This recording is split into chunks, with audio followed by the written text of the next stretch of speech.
अयोध्या राम मंदिर के कथित दान विवाद को शुरू लेकर हुई राजनीतिक बयानबाजी अब धार्मिक आयोजनों तक पहुंच गई है।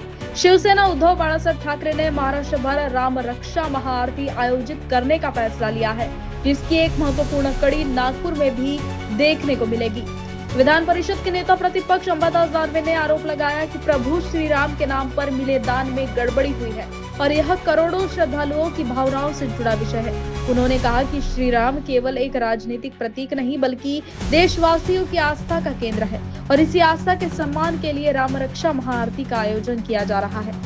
आंदोलन म्हणतात हे राम रक्षा महाआरती, कारण प्रभू श्रीरामाचं मंदिर जे अयोध्येत भाविकांच्या श्रद्धेच्या पैशातून उभा राहिलेला आहे आणि याच पैशावर डल्ला मारण्याचं काम भारतीय जनता पार्टीच्या लोकांनी केलेलं आहे आणि म्हणून प्रभू श्रीराम एक श्रद्धेचं केंद्र आहे, श्रद्धेचं ठिकाण आहे।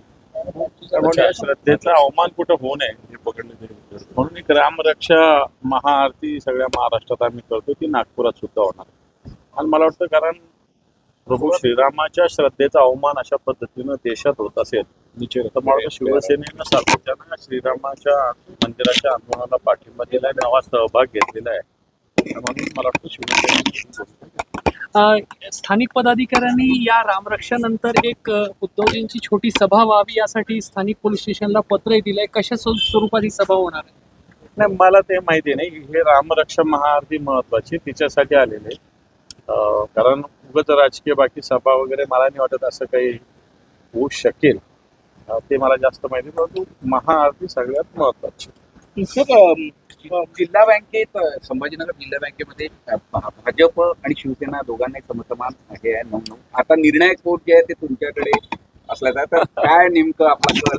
नाही, माझी भूमिका अशी आहे की तिथं कोणताही पक्ष आणू नये, शेतकऱ्यांसाठी बँक या भूमिकेतूनच आम्ही इलेक्शन लढलेलो आहे आणि मला वाटत नाही काही भांडण कोणाची होतील, सगळे मिळून एकत्रित बसून त्याच्यात निर्णय होत असं मला तरी वाटतं। पण निर्णायक चेंडू तुमच्या कोर्टात आलेला आहे,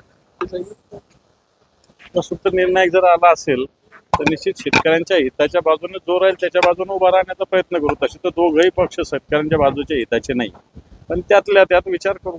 पण त्यातलं तर कोण सरस वाटतं आपल्याला? नाही, अजून उमेदवार काही नाही ना, उमेदवार कोण समोर येतो त्याच्यावर अवलंबून आहे। जयंत पाटील आणि मुख्यमंत्र्यांची कालची भेट, एकूणच राष्ट्रवादी पवार गट एनडीए सोबत येण्याच्या चर्चा कसं बघता तुम्ही? असं मला असं वाटत नाही काही कामानिमित्त जयंत पाटील साहेब मुख्यमंत्र्यांना भेटलेले आहेत। काल दुपारी जयंत पाटील साहेबांची माझी 4 वाजता भेट झाली होती मंत्रालयामध्ये एका कामाच्या निमित्तानं। काही कामानिमित्त ते गेले असेल तर काही आपण सांगू शकत नाही, पण तरी कोणत्याही पक्षाच्या आणि कोणत्या व्यक्तीच्या मनातलं काही व्यक्त करणं अवघड आहे, येतं नक्की।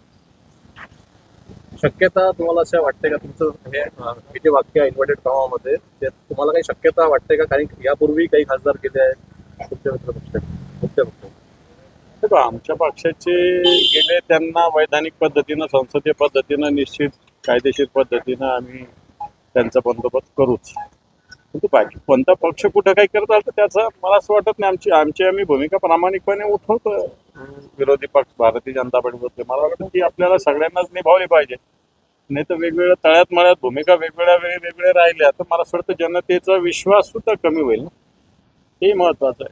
दानवे ने यह भी कहा कि उनका उद्देश्य किसी राजनीतिक सभा का आयोजन करना नहीं। उनके मुताबिक यह कार्यक्रम पूरी तरह धार्मिक स्वरूप का होगा, जिसमें राम भक्त एकजुट होकर प्रभु श्री राम के सम्मान और श्रद्धा की रक्षा का संकल्प लेंगे।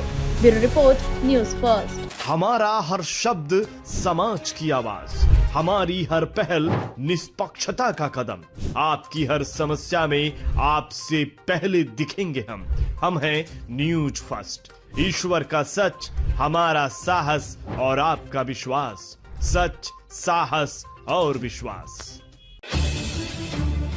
अगर आप ये वीडियो YouTube पर देख रहे हैं तो हमारे चैनल को सब्सक्राइब कर बेल आइकन दबाएं।